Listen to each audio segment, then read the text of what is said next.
اعوذ باللہ من الشیطان الرجیم بسم اللہ الرحمن الرحیم الحمد للہ علی ما انعم ولہ الشکر علی ما الہم وهو الأول والآخر والظاهر والباطن وهو بكل شيء عليم والصلاة والسلام على حبيبك ونجيبك وصفيك من عبادك الذي أرسلته بالهدى ودين الحق ليظهره على الدين كله ولو كره المشركون أبي القاسم محمد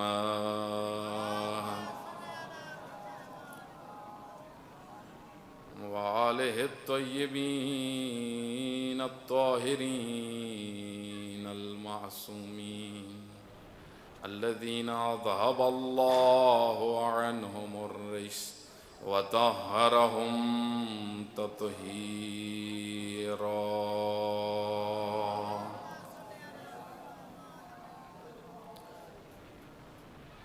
واللعنة الدائمة على أعدائهم أجمعين قال الرسول الله صلى الله عليه وآله وسلم الحسن والحسين سيدا شباب أهل الجنة صلوات پڑھیں محمد وآل محمد. خداوند متعال آپ سب مومنین اور خصوصاً علماء کرام بزرگان ائمہ جمعہ و جماعت کی حاضری کو اپنی بارگاہ میں قبول فرمائے اور دعاگو ہیں کہ ہم سب کو امام عالی مقام امام حسین علیہ السلام کے پیروکاروں میں قرار فرمائے. آپ کی خدمت میں مختصر سی گزارشات، کیونکہ کافی سارے علماء موجود ہیں اور میری عموماً ایسا مزاج نہیں ہے کہ میں بزرگوں کے درمیان گفتگو کروں. میرا عموماً اس وجہ سے نہیں کہ کر نہیں سکتا، ادب کی وجہ سے. دوستوں نے تقاضا کیا، میں نے کہا چلیں کچھ گزارشات.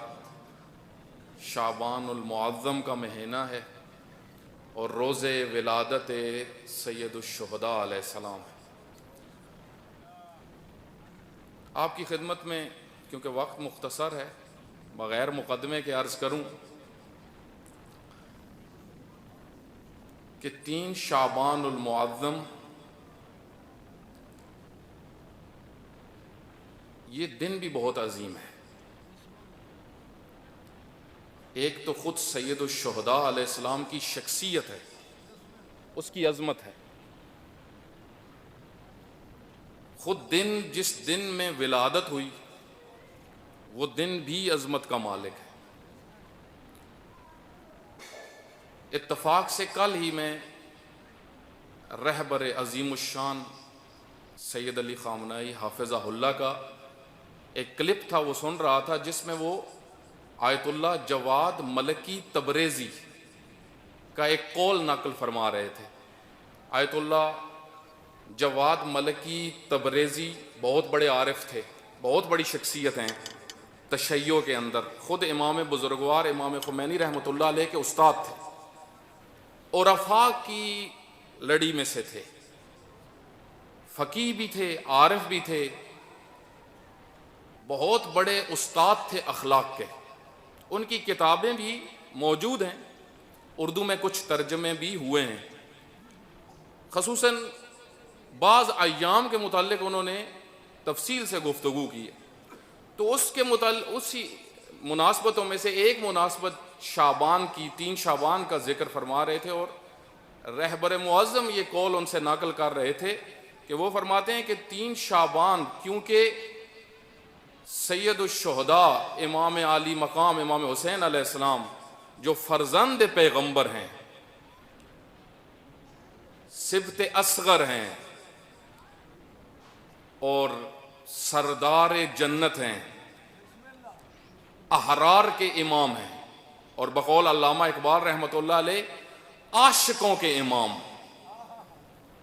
اور وہ شخصیتیں جن کی بدولت حق زندہ ہے، جن کی وجہ سے دین کی حیات ہے، دین کی بقا ہے، جن کی وجہ سے آج تک مومنین ظلم کے خلاف قوت ان کے ذریعے سے حاصل کرتے ہیں۔ وہ شخصیت اب جس دن میں ولادت پا رہے ہیں، آ رہے ہیں، اس دن کی عظمت بھی بہت ہے۔ جس طریقے سے آپ دیکھیں 27 رجب المرجب کی کیوں عظمت ہے؟ پیغمبر کی بعثت ہوئی ہے، پیغمبر گرامی مبعوث ہوئے ہیں۔ اسی طریقے سے لیلۃ القدر کی کیوں عظمت ہے؟ کیونکہ لیلۃ القدر میں قرآن نازل ہوا ہے، لیلۃ القدر میں قرآن نازل ہوا ہے، اس وجہ سے اس رات کی بھی ویلیو ہے، اہمیت ہے، خدا کے نزدیک بہت عظیم ہے، وہ رات 1000 راتوں سے بہتر ہے۔ اسی طریقے سے جتنی آپ مناسبت ہے، 13 رجب ہے، 13 رجب کی کیوں اہمیت ہے؟ امیر المومنین علی ابن ابی طالب علیہ السلام کی ولادت ہے۔ غدیر کے دن کی کیوں عظمت ہے؟ آیت اللہ جوادی عاملی حافظہ اللہ اپنے ایک درس میں غدیر کی مناسبت سے فرما رہے تھے کہ لیلۃ القدر میں قرآن نازل ہوا تو وہ لیلۃ القدر بن گئی، اور غدیر کے دن ولایت کا نزول ہوا تو وہ غدیر بن گیا۔ یا ایھا الرسول بلغ ما انزل الیک من ربک، اے رسول پہنچا دیجئے وہ چیز جو اللہ کی طرف سے نازل ہوئی ہے۔ وہ کیا تھا؟ حکم ولایت جو نازل ہوا تھا۔ اس وجہ سے اس دن کی بھی عظمت ہے۔ اس دن دعا کریں قبول ہوتی ہے خداوند متعال کی بارگاہ میں، اس دن عبادات، اسی وجہ سے آج کے متعلق بعض کتابوں میں نقل ہوئے، احادیث کے بعض بزرگان نے نقل کیا، میں آج ہی پڑھ رہا تھا کہ اس دن بھی روزہ رکھو، 3 شعبان کو بھی روزہ رکھو، یہ خود اس دن کی عظمت کے اوپر دلالت ہے۔ تو ایک تو خود یہ مناسبتیں ہیں، ان مناسبتوں کو احیاء کرنا، زندہ کرنا، درست طریقے سے زندہ کرنا، جو ان کا حق ہے، جو ان کا حق ہے۔ دیکھیں آج ہمارے ہاں منائے جا رہے ہیں، جشن مناتے ہیں مومنین، کیونکہ اہل البیت علیہ الصلوۃ والسلام کا فرمان ہے کہ ہمارے حزن میں حزین رہو، حزن رکھو، ہماری خوشی میں خوشی مناؤ۔ یہ مومن کی نشانی ہے کہ وہ ان کی خوشی میں خوش ہوتا ہے، ان کے حزن میں حزن کرتا ہے۔ ایسا نہیں ہے کہ اب جس دن وہ خوش ہوں ہم حزن منا رہے ہیں، بعض یہ بھی کر رہے ہیں، ہوتا ہے اس طریقے سے۔ مثلا عید کا دن ہے، حزن شروع ہو گئے، اور پھر اس کی دلیلیں بھی گاڑ لیتے ہیں۔ ایسا نہیں ہے۔ میں کئی دفعہ مجالس میں یہ عرض کرتا ہوں کہ دیکھیں 250 سال اہل بیت علیہ الصلوۃ والسلام نے زندگی کی ہے معاشرے کے اندر، 2-4 سال کی بات نہیں ہے، چند ہفتوں کی بات نہیں ہے۔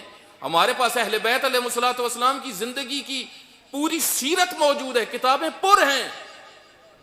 عید والے دن وہ کون سا لباس پہنتے تھے، کس طریقے سے نکلتے تھے، کیسی جگہ پہ عید برپا ہوتی تھی، یہ سب کچھ کتابوں کے اندر لکھا ہوا۔ جب سب کچھ کتابوں کے اندر موجود ہے، اتھینٹک راہوں سے علماء نے زحمتیں کی ہیں، علماء نے کوشش کی ہے، تو میرے بھائی پھر جشن ہو، خوشی ہو، اس کا انداز بھی ہم نے ان سے لینا ہے، اس کا طریقہ کار بھی ہم نے ان سے سیکھنا ہے۔ اب یہ تو نہیں ہے کہ جشن منانا ہے تو جیسا مرضی منائے۔ یہ میں اس حوالے سے عرض کر رہا ہوں کیونکہ آج ہمارے ہاں خوشی کے عنوان سے معصیتیں کی جاتی ہیں۔ عنوان خوشی کا ہوتا ہے، لازم بات ہے اب مومن اس میں آیا ہوا ہے، وہ یہ بھی نہیں کہہ سکتا بھائی یہ نہ کرو، کیوں؟ کیونکہ وہ کہے گا، لوگ کہیں گے جی یہ جشن خراب کرنا آ گیا نا۔ کیونکہ ہمارے یہاں یہی ہوتا ہے نا۔ آپ دیکھیں نا، تعریف اہل بیت کے تعریف کے عنوان سے غلو ہوتا ہے۔ ناسبی کو تو فوراً ہم روک لیتے ہیں، کیوں روکتے ہیں؟ ناسبی کی ہم فوراً مذمت کرتے ہیں۔ کیوں مذمت کرتے ہیں؟ ہمیں پتہ ہے یہ دشمن اہل بیت ہے، لیکن غلو اگر ہو رہا ہو ہم فوراً نہیں روکتے۔ کیوں نہیں روکتے؟ کیونکہ ہمارے ذہن میں یہ ہوتا ہے یہ تو تعریف کر رہا ہے۔ بھائی اہل بیت سے پوچھو اگر بغض والا ہلاک ہے تو غلو کرنے والا بھی ہلاک ہے، غالی بھی ہلاک ہے۔ اور اگر آپ احادیث کا مطالعہ کریں تو جتنی شدت سے مذمت ان لوگوں کی ہوئی ہے جو دین میں بدعتیں پھیلاتے ہیں، دیکھیں جشن کے نام پہ بدعت نہیں ہو سکتی۔ یہ کیا ہوا کہ جشن ہو سید الشہداء علیہ السلام کا، جشن ہو امام المتقین علی ابن ابی طالب کا، اور بیچ میں گانے بج رہے ہوں، بیچ میں دمالے ہوں، جشن ہو سید المرسلین کا، پیغمبر اکرم کا، اور گانوں کی طرزوں پہ نعتیں ہو رہی ہوں۔ آج آپ دیکھیں نا یہی ہو رہا ہے، جو لیٹسٹ گانے ہوتے ہیں رات کو سنتے ہیں، کئی راتیں سنتے ہیں، ان کے اوپر پریکٹس کرتے ہیں، اور پھر آ کے جشن میں سناتے ہیں۔ بھائی ٹھیک ہے، جشن میں قصیدے ہونے چاہیے، بہترین سے بہترین قصیدہ خوان بلانے چاہیے، اچھی آواز والوں سے پڑھوانا چاہیے، لیکن یہ نہیں ہے کہ یہ آپ فقہا کے فتوے اہل علم بیٹھے ہوئے ہیں، آپ دیکھیں گانوں کی طرزوں کے اوپر، اور وہ بھی بعض اوقات اتنا دکھ ہوتا ہے، فحاش گانے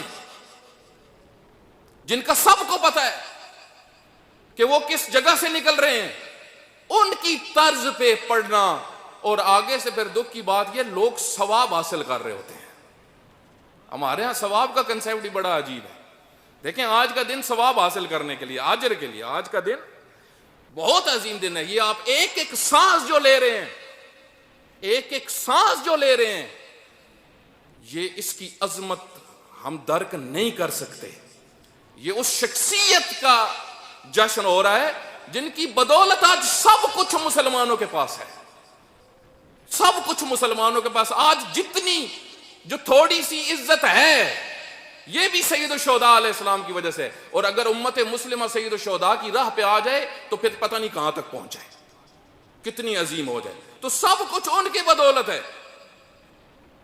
خود امام خمینی رحمت اللہ علیہ واضح فرماتے ہیں کہ ہم ہارچے داری، دقت کریں امام خمینی جن کو اللہ نے اتنی عظمت دی، کیوں دی؟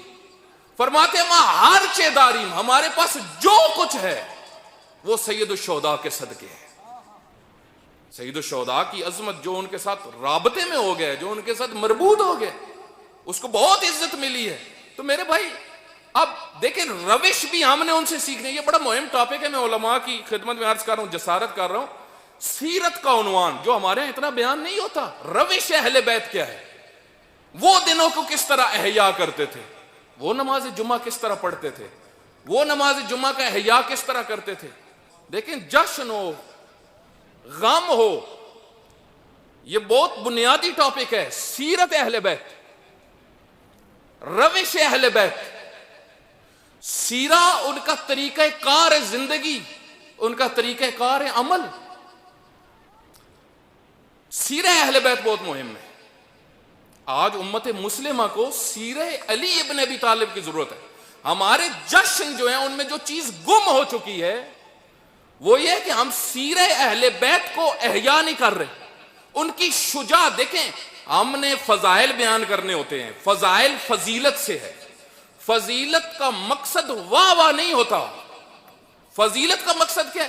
میں ان کا علم بیان کروں اور خود بھی علم دوست بنوں۔ میرے بھائی یہ مقصد ہے، میں بیان کروں کہ پیغمبر خدا فرماتے ہیں کہ امیر المومنین علی ابن ابی طالب انا مدینۃ العلم وعلی بابہا، انا مدینۃ الحکمہ وعلی بابہا، میں یہ سارے فضائل بیان کروں، لوگ بھی واہ واہ کریں، نہ میری زندگی میں علم دوستی ہو نہ سننے والوں کی زندگی میں علم دوستی ہو، بلکہ علم سے دور ہوں۔ آپ پاکستانی قوم کی آج بنیادی ترین مشکلات دیکھیں، علم سے دوری ہے، علم سننا دور ہو گئے، اس سے علم سے دور ہو گئے، علم کے پڑھنے سے تو بہت دور ہیں، پڑھنے سے تو بہت دور ہیں، کتاب خریدنا، اچھی کتاب پڑھنا سید الشہداء علیہ السلام کی زندگی بھی اس سے تو بہت دور ہیں۔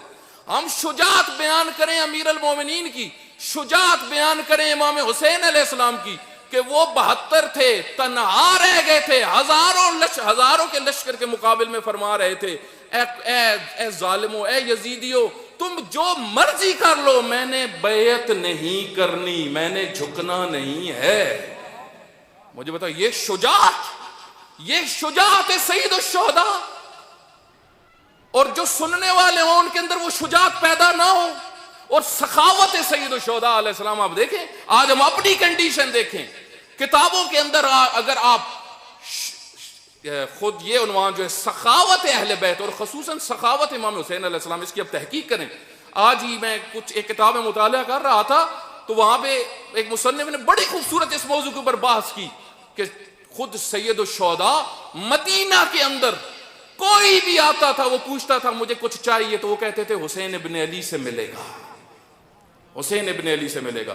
ایک شخص آیا بہت دور سے، بس یہ واقعہ سنا کے میں ختم کر رہا ہوں۔ ایک شخص آیا بہت دور سے تو اس نے کہا کہ مجھے حاجت ہے، حضرت کے پاس بھیجا گیا۔ حضرت نے 400 زائرن دینار منگوائے جو پڑے ہوئے تھے، جو کچھ رکھا ہوا تھا گھر میں وہ منگوائے، سارے کے سارے اس کو پچھلے دروازے سے چہرہ چھپا کے دیے۔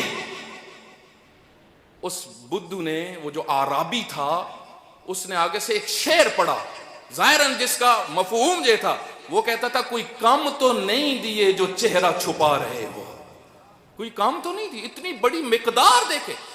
اس کی وجہ کہیں اس کا چہرہ، وہ جس کو دے رہا ہوں، میرے چہرے پہ نگاہ کرتے ہوئے وہ شرما نہ جائے۔ آج اب اپنی سوسائٹی کی حالت دیکھیں، 10 روپے دینے ہو، 10 روپے دینے ہو، 10 لوگوں کو بتاتے ہیں، اور کوئی اگر تھوڑا سا زیادہ دے دے پورے علاقے میں ڈھول مارتے ہیں، ہم نے یہ پیسے دے دیے، ہم نے فلاں یتیم کو پیسے دے دیے، ہم نے فلاں کے گھر میں دے دیے۔ حسین ابن علی سے سخاوت سیکھو، اتنی بڑی رقم دے کے بھی چہرہ اس کے سامنے نہیں کیا۔ اسی وجہ سے ایک گھر کے آگے سے گزر رہے تھے تو حضرت سفر میں تھے، ظاہر کسی میں پیاس لگی حضرت کو، اب 7 اصحاب تھے، ایک گھر پہ دستک دی، وہ پانی لے کے آئے، مشک سے پانی انہوں نے ہاتھ میں انڈیلا، سید الشہداء نے اپنے ہاتھ میں پانی لیا، پانی پینے سے پہلے اپنی انگشتر ان کو دے دی، پانی پینے سے پہلے۔ یہ اب دیکھیں یہ سخاوت ہے۔ تو یہ فضائل کا مقصد یہ ہے کہ ہم ان سے سیکھ کر ان کے فضائل بیان کر کے اپنی زندگی کو بھی تبدیل کریں، اور جب یہ حق ادا ہوگا تو پھر جشن کا مقصد پورا ہوگا۔ خداوند متعال ہم سب کو ایسے جشن منانے کی توفیق عطا فرمائے۔ کیونکہ میرے پاس وقت کم تھا، میں استاد محترم کے متعلق آپ کی خدمت میں بیان کرتا، اور خود یہ جو آپ کے علاقے میں حوضہ بن گیا ہے، مدرسہ بن گیا ہے، یہ کتنی بڑی توفیق الہی ہے۔ استاد محترم جیسی شخصیت کا سایہ جتنا مختلف علاقوں میں ادارے بن رہے ہیں، یہ کتنا پربرکت ہے، یہ ہم سوچ بھی نہیں سکتے۔ کتنی بڑی نعمت ہے استاد محترم جو اتنے بڑے کام کر رہے ہیں، اور آج دنیا دیکھ رہی ہے، دنیا آج پوری دنیا اس چیز کو قبول کر رہی ہے کہ پاکستان میں وہ کام ہو رہا ہے جو خوابوں میں ہمارے بزرگ دیکھا کرتے تھے۔ ایک بہت بڑی شخصیت ہے حوضے میں، انہوں نے فرمایا جو ہم مرحوم صفدر حسین نجفی کے ساتھ خواب دیکھا کرتے تھے، وہ استاد سید جواد نقوی نے پورے کر دیے۔